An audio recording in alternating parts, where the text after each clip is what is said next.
നമ്മളെല്ലാവരും സ്ഥിരമായി ഓരോരോ ദിക്റുകൾ പറയാറുണ്ട്. ദിക്ർ പറയുന്ന ആളുകൾക്ക് അള്ളാഹു കൊടുക്കുന്ന പ്രതിഫലങ്ങൾ ഒന്ന് നമുക്ക് കേട്ടാലോ? ഇന്ന് നമ്മൾ ഈ വീഡിയോയിൽ പറയുന്ന ഈ രണ്ട് ദിക്റുകൾ ഒരു മനുഷ്യൻ പറഞ്ഞാൽ അവനിക്ക് കിട്ടുന്നത് അവൻ്റെ ജീവിതത്തിലെ 1 കോടി പാപങ്ങൾ പുറത്തു കിട്ടുന്നതാണ്. ഏതാണ് ആ രണ്ട് ദിക്റുകൾ? ഉസ്താദേ, 1 കോടി പാപങ്ങളൊന്നും ആരും ചെയ്യാറില്ലല്ലോ, പിന്നെ എന്തിനാണ് ഈ ദിക്ർ പറയുന്നത് എന്ന് ചോദിക്കുന്നവർക്കും മറുപടി ഈ വീഡിയോയിലുണ്ട്.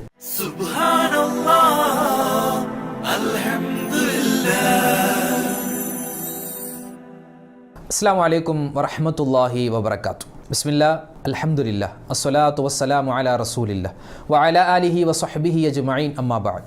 അല്ലാഹുവിന് ഏറ്റവും കൂടുതൽ ഇഷ്ടമുള്ള ഒരു അമലാണ് ദിക്ർ പറയുക. ദിക്ർ എന്ന് അതിൻ്റെ അർത്ഥം എന്താ? അള്ളാഹുവിനെ സ്മരിക്കുക എന്നാണ്. അള്ളാഹുവിനെ ഓർക്കുക, അള്ളാഹുവിനെ സ്മരിക്കുക, അള്ളാഹുവിനെ ദിക്ർ ചെയ്യുക. ഇത് അള്ളാഹുവിന് ഏറ്റവും കൂടുതൽ ഇഷ്ടമാണ്. നബി സല്ലല്ലാഹു അലൈഹി വസല്ലമ തങ്ങൾ ഹദീസിലൂടെ ദിക്ർ പറയുന്നവർക്ക് കിട്ടുന്ന വലിയ നേട്ടങ്ങൾ പറയുന്നുണ്ട്, ഒരുപാട് നേട്ടങ്ങൾ. വിശുദ്ധമായ ഖുർആനിൽ തന്നെ അല്ലാഹു തആല പറയുന്നുണ്ട്, വദ്ദാകിരീനല്ലാഹ കസീറൻ വദ്ദാകിറാത്ത്. ഒരു മുഅ്മിനായ മനുഷ്യൻ്റെ അടയാളങ്ങൾ എണ്ണി പറയുമ്പോൾ അവർ ഒരുപാട് ദിക്ർ പറയുന്നവരാണെന്ന് ഖുർആനിൽ തന്നെ അല്ലാഹു തആല പറയുന്നുണ്ട്. നബി സല്ലല്ലാഹു അലൈഹി വസല്ലമ തങ്ങളുടെ ഹദീസുകൾ നോക്കിയാൽ മഫാത്തിഹുൽ ജന്ന, സ്വർഗത്തിൻ്റെ താക്കോൽ എന്ന് പറയുന്നത് ദിക്റുല്ലാ, അത് അള്ളാഹുവിന് ചെല്ലുന്ന ദിക്റുകളാണെന്ന് മുത്തുനബി സല്ലല്ലാഹു അലൈഹി വസല്ലമ തങ്ങൾ പറയും. നമ്മൾ സ്വർഗത്തിലേക്ക് കടക്കുമ്പോൾ സ്വർഗത്തിൻ്റെ വാതിൽ തുറക്കാൻ ഒരു താക്കോൽ വേണ്ടേ? ആ താക്കോൽ എന്താണ്? അത് നിസ്കാരമാണെന്ന് മറ്റൊരു ഹദീസിലുണ്ട്. അത് ദിക്റുല്ലാ, അള്ളാഹുവിനെ ദിക്ർ ചെയ്യലാണെന്നും മറ്റൊരു ഹദീസിൽ കാണാം. ഈ ദിക്റുല്ലാ എന്നത് തന്നെ നിസ്കാരമാണെന്നും പറഞ്ഞ പണ്ഡിതന്മാരുമുണ്ട്. ഇവിടെ മറ്റൊരു ഹദീസിൻ്റെ ആശയം ഇങ്ങനെയാണ്: ഏതു വസ്തുവിനെയും ശുദ്ധീകരിക്കുന്ന മറ്റൊരു വസ്തു അള്ളാഹു ഇറക്കിയിട്ടുണ്ട്. എൻ്റെ ഈ വസ്ത്രം അഴുക്കായാൽ, നമ്മൾ ധരിച്ചിരിക്കുന്ന വസ്ത്രം അഴുക്കായാൽ എന്തു ചെയ്യും? നമ്മൾ കഴുകും. വെറുതെ വെള്ളത്തിൽ കഴുകിയാൽ അഴുക്ക് പോവില്ല, സോപ്പ് ഉപയോഗിച്ച് കഴുകണം. അതുപോലെ ഇരുമ്പിൽ തുരുമ്പ് പിടിച്ചാൽ ആ തുരുമ്പ് പോവാൻ വെറുതെ വെള്ളം കൊണ്ട് കഴുകിയാൽ പറ്റില്ല. അതിൻ്റേതായ മിശ്രിതങ്ങൾ, ഒന്നുകിൽ പെട്രോളോ അല്ലെങ്കിൽ മണ്ണെണ്ണയോ അല്ലെങ്കിൽ വെളിച്ചെണ്ണയോ ഒക്കെ ഉപയോഗിച്ച് നല്ലതുപോലെ ഉരച്ചാൽ ആ തുരുമ്പ് പോകും. ഇങ്ങനെ ഓരോ വസ്തുവിനും അതിനെ ശുദ്ധിയാക്കാൻ മറ്റൊരു വസ്തു അള്ളാഹു ഭൂമി ലോകത്ത് ഇറക്കിയിട്ടുണ്ട്. ഇങ്ങനെ എന്നിട്ട് നബി തങ്ങൾ പറയുന്നു, ഹൃദയമാകുന്ന വസ്തുവിനും അഴുക്ക് സംഭവിക്കും. ഹൃദയത്തിലെ അഴുക്കാണ് അസൂയ, അഹങ്കാരം, കുശുമ്പ്, ഡെമ്പ്. ഇതൊക്കെ എന്താണ്? മറ്റുള്ളവരെ പറ്റിയുള്ള മോശച്ചിന്ത. ഇതൊക്കെ എന്താണ്? ഹൃദയത്തിൻ്റെ രോഗങ്ങളാണ്. ഈ ഹൃദയത്തിൻ്റെ രോഗങ്ങൾക്കുള്ള മരുന്നാണ്, ഹൃദയത്തെ ശുദ്ധീകരിക്കാൻ പറ്റുന്ന വസ്തുവാണ് ദിക്റുല്ലാ, അള്ളാഹുവിന് ദിക്ർ ചെയ്യുക എന്നത്. ആഖിറത്തിൽ എല്ലാവരും ഇങ്ങനെ നിൽക്കുമ്പോൾ, നമ്മളൊക്കെ ഇങ്ങനെ വിചാരണയ്ക്ക് വേണ്ടി നിൽക്കുന്ന സമയത്ത് ഒരു മലക്ക് വന്ന് വിളിച്ചു പറയും, സബഖൽ മുഫർരിദൂൻ, സബഖൽ മുഫർരിദൂൻ, മുഫർരിദീങ്ങൾ ഇങ്ങോട്ട് വാ എന്ന് പറയും. അപ്പോൾ കുറച്ച് ആളുകൾ അങ്ങോട്ട് ചെല്ലും. അപ്പോൾ നബിതങ്ങളോട് സ്വഹാബിമാർ ചോദിച്ചു, ആരാണ് നബിയെ ഈ മുഫർരിദീങ്ങൾ? അവരെന്ത് പ്രത്യേക അമലാണ് അവർ ചെയ്തത്? അവർ ഹജ്ജ് ചെയ്തവരാണോ? അവർ നിസ്കരിച്ചവരാണോ?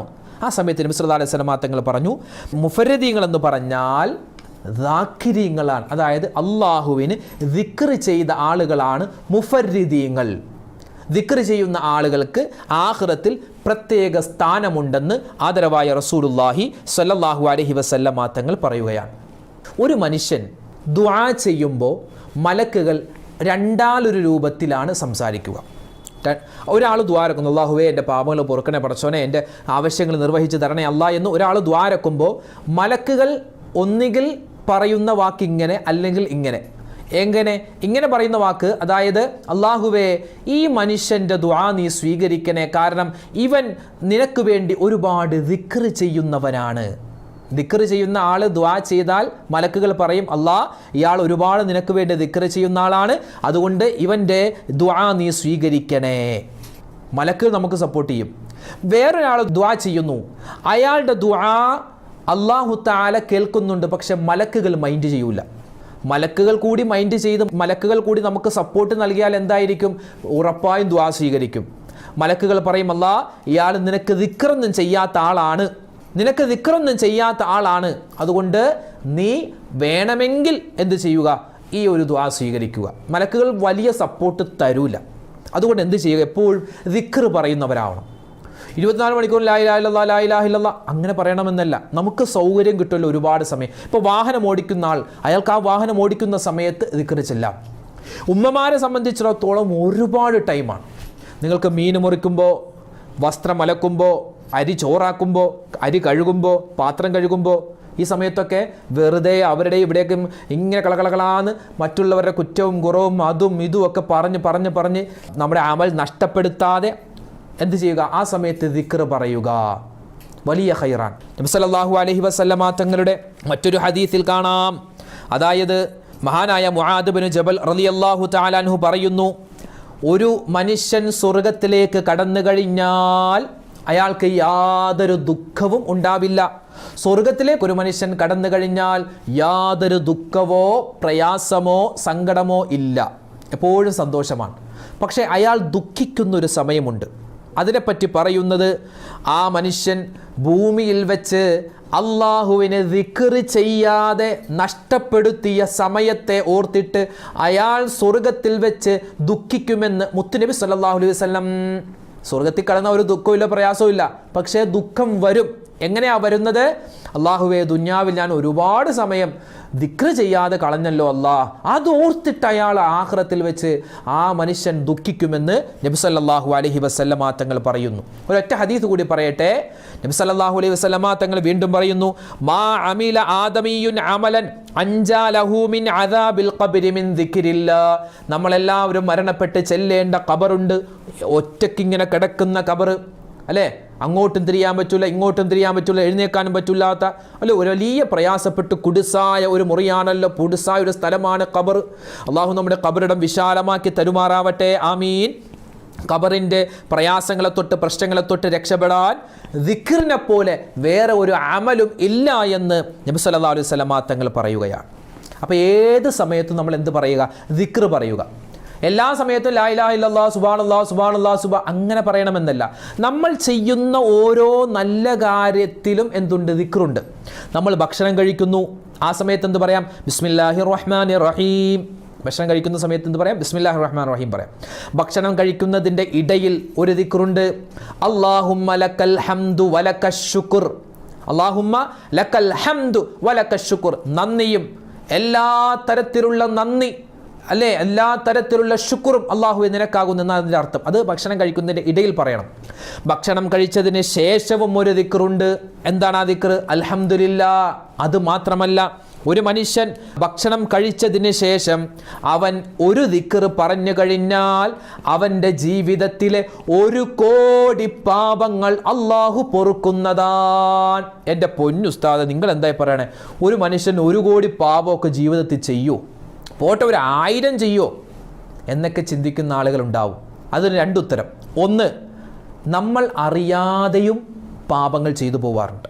നമ്മൾ കൈകൾ കൊണ്ട് ചെയ്യുന്ന, കാലുകൾ കൊണ്ട് ചെയ്യുന്ന പാപങ്ങളല്ല, നമ്മുടെ നോട്ടം പലപ്പോഴും അബദ്ധത്തിലേക്ക് പോയി അങ്ങനെ ഹറാമ് കണ്ട് നമ്മൾ പാപങ്ങൾ ചെയ്യുന്നവരാണ്. ചിലപ്പോൾ ഹറാമായ വർത്തമാനം നമ്മൾ പറയില്ല, പക്ഷെ കേൾക്കുന്നുണ്ടാകും, അതും പാപമാണ്. അല്ലെങ്കിലോ ഹറാമായി നമ്മൾ കാണുന്നുണ്ട്, അതും പാപമാണ്. ഹറാമായത് ചിന്തിക്കുന്നുണ്ട്, അതും പാപമാണ്. ഹറാമായത് കഴിക്കുന്നുണ്ട്, പലപ്പോഴും നമ്മൾ അറിയുന്നില്ല ഇത് ഹറാമാണെന്ന്. അങ്ങനെ ഒരുപാട് നമ്മൾ അറിയാതെ ഒരുപാട് തെറ്റുകൾ നമ്മുടെ ജീവിതത്തിൽ സംഭവിക്കുന്നുണ്ട്. അപ്പോൾ അങ്ങനെ കൂട്ടുകയാണെങ്കിൽ 1000 10,000 ഒരുപാട് പാപങ്ങൾ ഒരു ദിവസം നമ്മൾ ചെയ്തു പോവാറുണ്ട്. അല്ലാഹു തആല എല്ലാ പാപങ്ങളും പുറത്തു തരുമാറാവട്ടെ. ആ പാപങ്ങളൊക്കെ പൊറുക്കാൻ ഭക്ഷണം കഴിച്ചതിന് ശേഷം ഈ ഒരു ദിക്ർ പറഞ്ഞാൽ മതി. ഇനി 2ാമത്തെ ഉത്തരം, 1 കോടി പാപം അതൊക്കെ ആരെങ്കിലും ചെയ്യുമോ ഉസ്താദേ? ചിലപ്പോൾ ചെയ്യില്ലായിരിക്കാം. ഇനി അഥവാ 1 കോടി പാപം ചെയ്താൽ പോലും അല്ലാഹു തആല അത് പുറത്തു തരും എന്നാണ് പറഞ്ഞത്. നബി സല്ലല്ലാഹു അലൈഹി വസല്ലം തങ്ങൾ പറയുകയാണ്, ഒരു മനുഷ്യൻ അവൻ ഭക്ഷണം കഴിച്ചതിന് ശേഷം ഒരു ദുആ പറഞ്ഞു. ഏതാണ് ആ ദുആ? അൽഹംദുലില്ലാഹില്ലദീ അത്അമനി ഹാദാ വറസഖനീഹി മിൻ ഗൈരി ഹൗലിൻ മിന്നി വലാ ഖുവ്വാ എന്ന് ഒരു മനുഷ്യൻ ദുആ ചെയ്താൽ ഗുഫിറ ലഹു മാ തഖദ്ദമ മിൻ ദംബിഹി, അവൻ്റെ കഴിഞ്ഞുപോയ പാപങ്ങൾ മുഴുവനും, അത് 1 കോടിയാവട്ടെ, 2 കോടിയാവട്ടെ, 10 കോടിയാവട്ടെ, അല്ലെങ്കിൽ 100 ആവട്ടെ, 1,000 1000 ആവട്ടെ, എത്ര പാപങ്ങളുണ്ടെങ്കിലും അള്ളാഹു പുറത്തു തരുന്നതാണ്. എന്താ ചെയ്യേണ്ടത്? ഭക്ഷണം കഴിച്ചതിന് ശേഷം ഈ ഒരു ദുആ പറയണം. അപ്പം എന്താ ചെയ്യേണ്ടത്? ഉസ്താദ്, ഇത് ഞങ്ങൾ ഭക്ഷണം കഴിച്ചതിന് ശേഷം ഈ ദുആ ഓർക്കൂല്ലല്ലോ. നമ്മൾ ഭക്ഷണം കഴിച്ചതിന് ശേഷം കൈ കഴുകാൻ പോകുമല്ലോ. കൈ കഴുകാൻ വാഷ് ബേസിൻ്റെ അടുത്ത് പോകും, അല്ലെങ്കിൽ സിങ്ക് എന്ന് പറയും, അവിടെ പോകും, പൈപ്പിൻ്റെ അടുത്ത് പോകും. അവിടെ നമ്മൾ ചെറുതായിട്ട് ഒരു പേപ്പറിൽ എഴുതി ഒട്ടിച്ചു വെച്ചാൽ മതി. എത്രയോ വീട്ടിൽ ഞാനിങ്ങനെ ഈ പ്രസംഗത്തിന് പോകുമ്പോൾ അല്ലെങ്കിൽ ഭക്ഷണം കഴിക്കാനൊക്കെ ഓരോ വീടുകളിൽ പോകുമ്പോൾ അവിടെയൊക്കെ വളരെ അത്ഭുതപ്പെടുത്തിയ, അതായത് നമ്മൾ വീട്ടിലേക്ക് പ്രവേശിക്കുമ്പോൾ ചെറിയൊരു പേപ്പറിൽ അവിടുത്തെ കൊച്ചുമക്കൾ എഴുതി വെച്ചിരിക്കുന്നു വീട്ടിലേക്ക് കിടക്കുമ്പോഴുള്ള ദുആ, വീട്ടിൽ നിന്ന് ഇറങ്ങുമ്പോഴുള്ള ദുആ, അതുപോലെ കണ്ണാടിയുടെ മുന്നിൽ കണ്ണാടി നോക്കുമ്പോഴുള്ള ദുആ അവിടെ ചെറുതായിട്ട് എഴുതി വെച്ചിരിക്കുന്നു. അപ്പോൾ നമുക്കൊരു സന്തോഷമാണ്. നമ്മൾ പല വീഡിയോകളിലും പറയുന്ന ദുആകൾ ഇങ്ങനെ ആളുകളെ എഴുതി വെക്കുന്നു. അങ്ങനെ എഴുതി വെക്കാൻ പറ്റിയൊരു ദുആ നമ്മുടെ വാഷ് ബേസിൻ്റെ വലിയ ഒരു അക്ഷരത്തിൽ എഴുതി വെക്കണം. ചെറുതായിട്ടൊന്ന് എഴുതി വെക്കാം. അത് ചിലപ്പോൾ ആളുകൾ കളിയാക്കിയേക്കാം. ആയിക്കോട്ടെ, കളിയാക്കുന്നവർക്ക് ഇപ്പം എന്താ, എന്ത് കിട്ടിയാലും കളിയാക്കും. അവർ കളിയാക്കിക്കോട്ടെ, നമുക്കതല്ലല്ലോ വേണ്ടത്. നമുക്ക് അള്ളാഹിൻ്റെ ഭാഗത്തുനിന്ന് കൂലിയാണ്. അപ്പോൾ അതിങ്ങനെ എഴുതി വെച്ചിട്ട് അതിപ്പോൾ നമുക്ക് മാത്രമല്ല, പുറകെ ആരൊക്കെ നമ്മുടെ വീട്ടിൽ ഭക്ഷണം കഴിച്ചിട്ട് കഴുകാൻ വരുന്നു അവർക്കൊക്കെ ആ ദുആ കണ്ട് പറയാമല്ലോ. ഏതാണ് ദുആ? അൽഹംദുലില്ലാഹില്ലദീ അത്അമനി ഹാദാ വറസഖനീഹി മിൻ ഗൈരി ഹൗലിൻ മിന്നി വലാ ഖുവ്വ. എന്താ അതിൻ്റെ അർത്ഥം? അല്ലാഹുവേ, പടച്ചവനെ, നിനക്കാകുന്നു സർവ്വസ്തുതിയും. എങ്ങനെയുള്ള സ്തുതിയാണ്? നീ എനിക്ക് ഭക്ഷണം നൽകി, നീ എന്നെ ഭക്ഷിപ്പിച്ചു, അതുപോലെ തന്നെ എനിക്കൊരു കഴിവുമില്ല, എൻ്റെ ഒരു അധ്വാനവുമില്ല, ഈ ഭക്ഷണം മുഴുവനും അല്ലാഹുവേ നീ തന്നതാണ്. അതാണ് അതിൻ്റെ അർത്ഥം. അപ്പോൾ അള്ളാഹുവിനോട് നമ്മൾ നന്ദി പറയുന്നു. പടച്ചോനെ, ഞാൻ ഈ കഴിച്ച ഭക്ഷണം ഇത് എൻ്റെ കഴിവ് കൊണ്ടുണ്ടായതല്ല, ഇത് നീ തന്നതാണ് റബ്ബേ, നിനക്കാകുന്നു സർവ്വസ്തുതിയും. ഇത് അള്ളാഹുവിന് ഏറ്റവും കൂടുതൽ ഇഷ്ടമുള്ള ഒരു ദിക്റാണ്. ഇത് പറഞ്ഞാൽ ഗുഫിറ ലഹു മാ തഖദ്ദമ മിൻ ദംബി, അവൻ 1 കോടിയല്ല 10 കോടിയല്ല ലക്ഷക്കണക്കിന് കോടിക്കണക്കിന് പാപങ്ങൾ ചെയ്താലും അള്ളാഹു പുറത്തു തരുമെന്നാണ്. അപ്പോൾ ദുആ ഒന്നുകൂടി പറയാം. അൽഹംദുലില്ലാഹില്ലദീ അത്അമനി ഹാദാ വറസഖനീഹി മിൻ ഗൈരി ഹൗലിൻ മിന്നി വലാ ഖുവ്വ. മറന്നു പോവണ്ട. ഇനി എൻ്റെ ഉമ്മമാരെ, ഉപ്പമാരെ, നമ്മളെല്ലാവരും വസ്ത്രം ധരിച്ചവരാ. ഞാനിപ്പോൾ വസ്ത്രം ധരിച്ചിട്ടുണ്ട്, നിങ്ങളൊക്കെ വസ്ത്രം ധരിച്ചിട്ടുണ്ട്. നിങ്ങൾക്ക് അറിയുമെന്നറിയില്ല, വസ്ത്രം ധരിക്കുമ്പോൾ 10 സുന്നത്തുണ്ട്. എൻ്റെ പൊന്നുസ്താദ്, ഇതൊക്കെ ഇത് എവിടെ നിന്ന് കൊണ്ടുവരുന്നു എന്നാരും ചിന്തിക്കല്ലേ. ഇതൊക്കെ നമ്മുടെ ഹദീസുകളിലും കിതാബുകളിലൊക്കെ ഉള്ളതാണ്. ഇത് പലപ്പോഴും നമ്മൾ കാണുന്നില്ല. എന്നിട്ട് ഇത് കണ്ട ആളുകൾ നമുക്ക് പറഞ്ഞു വരുമ്പോൾ ഇതൊക്കെ ഇത് എവിടെ നിന്ന് പുതിയതുണ്ട് കാര്യങ്ങൾ എന്നൊന്നും പറയണ്ട. ഇതൊക്കെ ഓരോന്നിനും ഓരോ മര്യാദയുണ്ട്. ഭക്ഷണം കഴിക്കുമ്പോൾ മര്യാദയുണ്ട്, വെള്ളം കുടിക്കുമ്പോഴുള്ള സുന്നത്തുണ്ട്, ചെരുപ്പ് ധരിക്കുമ്പോൾ, വസ്ത്രം ധരിക്കുമ്പോൾ ഒക്കെ സുന്നത്തുകളുണ്ട്. മുടിയിരുമ്പോൾ സുന്നത്തുണ്ട്. മുടിയിരുമ്പോൾ എന്താ? ആദ്യം വലത് ഭാഗത്ത് നിന്ന് ഈരണം, വലത് ഭാഗത്തേക്ക് ഈരണം. ചിലപ്പോൾ നമ്മൾ ഇടത് ഭാഗത്തേക്കാണ് നമ്മുടെ രീതിയെങ്കിലും നമുക്ക് അങ്ങനെയാ വരൂ, നമ്മൾ അങ്ങനെയാണ് നമ്മുടെ ശീലമെങ്കിലും സുന്നത്ത് കിട്ടാൻ ആദ്യം ഒന്ന് വലതീരിയിട്ട് പിന്നെ ഇടതീരണം. അതുപോലെ വലത് കൈ കൊണ്ട് ചീപ്പ് പിടിക്കൽ സുന്നത്താണ്. ഈരുന്ന സമയത്ത് ബിസ്മില്ലാഹിർ റഹ്മാനിർ റഹീം എന്ന് പറയൽ സുന്നത്ത്. ഇത് എത്ര സുന്നത്തുകളാണ് ഉള്ളത്. അപ്പോൾ ഒരു മനുഷ്യൻ വസ്ത്രം ധരിക്കുമ്പോൾ 10 സുന്നത്തുണ്ട്. ഒന്ന്, ബിസ്മില്ലാഹിർ റഹ്മാനിർ റഹീം എന്ന ഷർട്ട് ധരിക്കുമ്പോൾ, അതുപോലെ പാൻറ് ധരിക്കുമ്പോൾ, നൈറ്റി ഇടുമ്പോൾ, പർദ്ദയിടുമ്പോൾ, ചുരിദാറിടുമ്പോൾ ഒക്കെ നമ്മൾ പറയേണ്ടത് ബിസ്മില്ലാഹിർ റഹ്മാനിർ റഹീം. പിന്നെ നമ്മൾ ഇപ്പോൾ ഷർട്ടാണെങ്കിൽ, നെറ്റി ആണെങ്കിൽ, പർദ്ദയാണെങ്കിലൊക്കെ നമ്മൾ എന്ത് ചെയ്യുക? ആദ്യം വലത് കൈ ആയിരിക്കണം പ്രവേശിപ്പിക്കുക. ആദ്യം വലത് കൈ കൊണ്ട് തുടങ്ങണം. വലത് കൈ കൊണ്ടാവുക, അത് 2ാമത്തെ സുന്നത്ത്. 3ാമത്തേത്, വസ്ത്രം ധരിക്കുമ്പോൾ മാത്രമല്ല, ചെരുപ്പ് ധരിക്കുമ്പോഴും, തലയിരുമ്പോഴും, പല്ല് തേക്കുമ്പോഴൊക്കെ ആദ്യം വലത് കൊണ്ട് തുടങ്ങും. വലത് ഭാഗം ആദ്യം തുടങ്ങും. ആദ്യം വലത് ഭാഗം ഇങ്ങനെ ബ്രഷ് വെച്ചിട്ട് ഇങ്ങനെ ആദ്യം പല്ല് തേക്കുക. മുടിയിരുമ്പോൾ ഇങ്ങോട്ട് ആദ്യം വീരുക. ചെരുപ്പ് ധരിക്കുമ്പോൾ ആദ്യം വലത് കാലം ധരിക്കുക. ഇത് സുന്നത്താണ്. പിന്നെയോ, നല്ല വസ്ത്രം ധരിക്കണം. വസ്ത്രം ധരിക്കുമ്പോൾ നല്ല വസ്ത്രം ധരിക്കുക. നല്ല വസ്ത്രം നമുക്ക് നല്ല അവസരങ്ങൾ തുറന്നു തരും. പിന്നെ വസ്ത്രങ്ങളിൽ വെച്ച് ഏറ്റവും നല്ല വസ്ത്രം വെള്ള വസ്ത്രമാണ്. എല്ലാ സമയത്തും വെള്ള വസ്ത്രം ധരിച്ചുകൊണ്ട് നടക്കാൻ പറ്റൂലല്ലോ. അപ്പോൾ നമുക്ക് ഈ പെരുന്നാൾക്ക് എടുക്കുന്ന ഡ്രസ്സിൽ, അല്ലെങ്കിൽ ജുമഅക്ക് പോകാൻ പ്രത്യേക ഒരു ഡ്രസ്സ്, ഒരു വെള്ള ഡ്രസ്സ് മാറ്റി വെക്കുക. പെരുന്നാളിൽ പള്ളിയിൽ പോകാൻ ഒരു വെള്ള ഡ്രസ്സ്, ഒരു മുണ്ടോ ഒരു വെള്ള ഷർട്ടോ, അതൊക്കെ ഒരു റാഹത്താണ്. ഇത് സുന്നത്തായ കാര്യമാണ്. അതുപോലെ തന്നെ വസ്ത്രം ധരിക്കുമ്പോൾ നെരിയാണിക്ക് താഴെ വലിച്ചിഴച്ച് പോവാൻ പാടില്ല. അത് പ്രത്യേകം ശ്രദ്ധിക്കണം. നിസ്കരിക്കുമ്പോൾ അത് പ്രത്യേകം ശ്രദ്ധിക്കണം. ഉമ്മമാരെ സംബന്ധിച്ചിടത്തോളം അവരെന്ത് ചെയ്യുക? നിസ്കാര കുപ്പായം അവരുടെ കാല് കാണാതെ മറച്ചിടണം. ഇത് ആണുങ്ങൾക്ക് പറഞ്ഞതാണ് നെരിയാണിക്ക് മുകളിൽ. പെണ്ണുങ്ങൾക്കോ അവർ കാൽ ഒട്ടും കാണാൻ പാടില്ല. പിന്നെയോ, വസ്ത്രം ധരിച്ചാൽ അല്പം സുഗന്ധം പൂശലും നല്ലതാണ്. ആ വസ്ത്രത്തിൻ്റെതായ എന്തെങ്കിലും സ്മെല്ലൊക്കെ ഉണ്ടെങ്കിൽ പോവാൻ എന്ത് ചെയ്യുക? സുഗന്ധം പൂശുക. ഊരുമ്പോൾ ആദ്യം ഇടത് കൈ കൊണ്ട് ഊരലും സുന്നത്ത്. ചിലപ്പോൾ അത് നമ്മൾ ഓർക്കും, നമ്മൾ ഒരൊറ്റ ഊരലായിരിക്കും. പക്ഷെ സുന്നത്ത് എന്താണ്? ആദ്യം ഇടത് കൈ കൊണ്ട് വസ്ത്രം ഊരലാണ് സുന്നത്ത്. പിന്നെയോ ധരിച്ചതിന് ശേഷം ഇനി പറയാൻ പോകുന്ന ഈ ദുആ പറഞ്ഞാൽ നമുക്ക് വീണ്ടും ഒരു ഓഫർ വരുന്നു. എന്താണ് ഓഫർ? കഴിഞ്ഞുപോയ മുഴുവൻ പാപങ്ങളും അല്ലാഹു പുറത്തു തരുന്നതാണ്. നമ്മൾ ഭക്ഷണം കഴിച്ചതിന് ശേഷമുള്ള ദുആ പറഞ്ഞു. ഇനി പറയുന്നത് വസ്ത്രം ധരിച്ച് കഴിഞ്ഞിട്ടുള്ള ദുആയാണ്, അല്ലെങ്കിൽ വസ്ത്രം ധരിക്കുന്ന സമയത്തും ഈ ദുആ പറയാം. ഏതാണ് ദുആ? അൽഹംദുലില്ലാഹില്ലദീ കസാനി ഹാദാ വറസഖനീഹി മിൻ ഗൈരി ഹൗലിൻ മിന്നി വലാ ഖുവ്വാ. അല്ലാഹുവേ, എൻ്റെ കഴിവല്ല ഈ വസ്ത്രം എന്നുള്ളത് നീ തന്നതാണ്. നീ തന്നതാണ് ഈ വസ്ത്രം. അൽഹംദുലില്ലാഹ്, സർവസ്തുതി നിനക്കാകുന്നു റബ്ബേ. വസ്ത്രമില്ലാത്ത എത്രയോ ആളുകൾ തെരുവുകളിൽ കഴിയുന്നുണ്ട്. ഒരൊറ്റ വസ്ത്രം മാത്രം എടുത്ത് ജീവിതകാലം മുഴുവനും കഴിയുന്ന എത്രയോ ആളുകളുണ്ട്. എനിക്ക് ഓരോ വക്തിനും മാറാൻ ഒരുപാട് വസ്ത്രങ്ങളുണ്ട്. ഓരോ കല്യാണത്തിന് പോകാനും പുതിയ പുതിയ വസ്ത്രങ്ങളുണ്ട്. അൽഹംദുലില്ലാഹ്, അല്ലാഹു നിനക്കാകുന്ന സർവസ്തുതിയും. അൽഹംദുലില്ലാഹില്ലദീ കസാനി ഹാദാ വറസഖനീഹി മിൻ ഗൈരി ഹൗലിൻ മിന്നി വലാ ഖുവ്വാ. ഈ ഒരു ദുആ വസ്ത്രം ധരിച്ചു കഴിഞ്ഞ് ഒരു മനുഷ്യൻ പറഞ്ഞാൽ മാ തഖദ്ദമ മിൻ ദംബി, അവൻ്റെ കഴിഞ്ഞുപോയ പാപങ്ങൾ എത്രയുണ്ടെങ്കിലും അല്ലാഹു പുറത്തു തരും. അപ്പോൾ ഇന്ന് നമ്മൾ പറഞ്ഞിട്ടുള്ളത് 2 ദിക്റുകളാണ്. ഈ 2 ദിക്റുകൾ നമ്മൾ സ്ഥിരമായി പറഞ്ഞാൽ കഴിഞ്ഞുപോയ 1 കോടി പാപമാണെങ്കിലും അല്ലാഹു പുറത്തു തരും. ഇനി ഇതിൻ്റെ കൂടെ നമ്മൾ ചേർത്ത് വെക്കണം, ഈ ഭക്ഷണം എന്നുള്ളത് അള്ളാഹുവിൻ്റെ അനുഗ്രഹമാണ്, വസ്ത്രം അള്ളാഹുവിൻ്റെ അനുഗ്രഹമാണ്, നമ്മുടെ മക്കൾ അള്ളാഹുവിൻ്റെ അനുഗ്രഹമാണ്, നമുക്ക് നൽകിയിട്ടുള്ള വാഹനം അള്ളാഹുവിൻ്റെ അനുഗ്രഹമാണ്, അതുപോലെ നമ്മുടെ വീട് അള്ളാഹുവിൻ്റെ അനുഗ്രഹമാണ്. ഈ തന്നിട്ടുള്ള അള്ളാഹു നമുക്ക് തന്നിട്ടുള്ള അനുഗ്രഹങ്ങൾ നഷ്ടപ്പെട്ടു പോവാതിരിക്കാൻ ഒരു ഇസ്മുണ്ട്. അള്ളാഹുവിന് 99 പേരുകളുണ്ടല്ലോ. ആ 99 പേരുകളിൽ ഓരോ പേരിനും വ്യത്യസ്തമായ അള്ളാഹുവിൻ്റെ ഭാഗത്തുനിന്ന് കൂലിയാണ്, വ്യത്യസ്തമായ കൂലിയാണ്. അപ്പോൾ നമ്മൾ ഒരുപാട് പേരുകൾ അള്ളാഹുവിൻ്റെ ഇസ്മുകളും അതിൻ്റെ ശ്രേഷ്ഠതകളൊക്കെ മുമ്പത്തെ വീഡിയോകളിൽ പറഞ്ഞിട്ടുണ്ട്. ഇന്ന് നമ്മൾ പറയാൻ പോകുന്നത് ഈ ഒരു ഇസ്മ നമ്മൾ സ്ഥിരമായി പറഞ്ഞു കഴിഞ്ഞാൽ, പ്രത്യേകിച്ച് എല്ലാ നിസ്കാരത്തിന് ശേഷവും 3 പ്രാവശ്യമോ 5 പ്രാവശ്യമോ 7 പ്രാവശ്യമോ വെച്ച് നമ്മൾ നല്ല നിയത്തിൽ പറഞ്ഞു കഴിഞ്ഞാൽ അള്ളാഹു നമുക്ക് നൽകിയിട്ടുള്ള അനുഗ്രഹങ്ങൾ നഷ്ടപ്പെട്ടു പോവില്ല. ഏതാണ് ആ ഇസ്മ?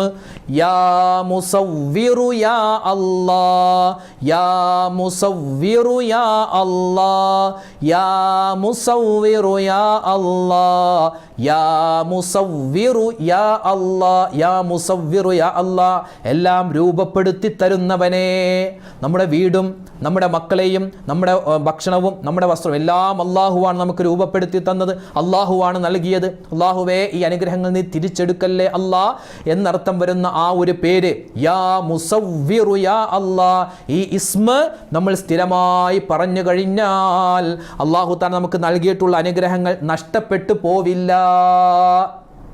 അപ്പോൾ മുഅ്മിനീങ്ങൾക്ക് 2 കാര്യമാണ് ഇന്ന് പറഞ്ഞു തന്നത്. ഒന്ന്, നമ്മൾ സ്ഥിരമായി പറയേണ്ട ദിക്റുകൾ, ആ ദിക്റുകൾ പറഞ്ഞാൽ കിട്ടുന്ന പ്രതിഫലങ്ങൾ. അതുപോലെ തന്നെ നമ്മൾ 1 കോടി പാപം ചെയ്തിട്ടുണ്ടെങ്കിലും അതൊക്കെ പുറത്തു തരാൻ കെൽപ്പുള്ള 2 ദുആകൾ, 2 ദിക്റുകൾ, അത് നമ്മൾ പറഞ്ഞു. അൽഹംദുലില്ലാഹ്, ഈ കാര്യങ്ങൾ നിങ്ങൾ കേട്ടിട്ടുണ്ട്. ഇത് നിങ്ങൾ മറ്റുള്ളവരിലേക്കും എത്തിച്ചു കൊടുക്കുക. അവരും ഈ കാര്യങ്ങൾ ചെയ്യട്ടെ. നമുക്കിരു കൂട്ടർക്കും അല്ലാഹു ഖൈറുകൾ പ്രദാനിക്കുമാറാവട്ടെ. ആമീൻ.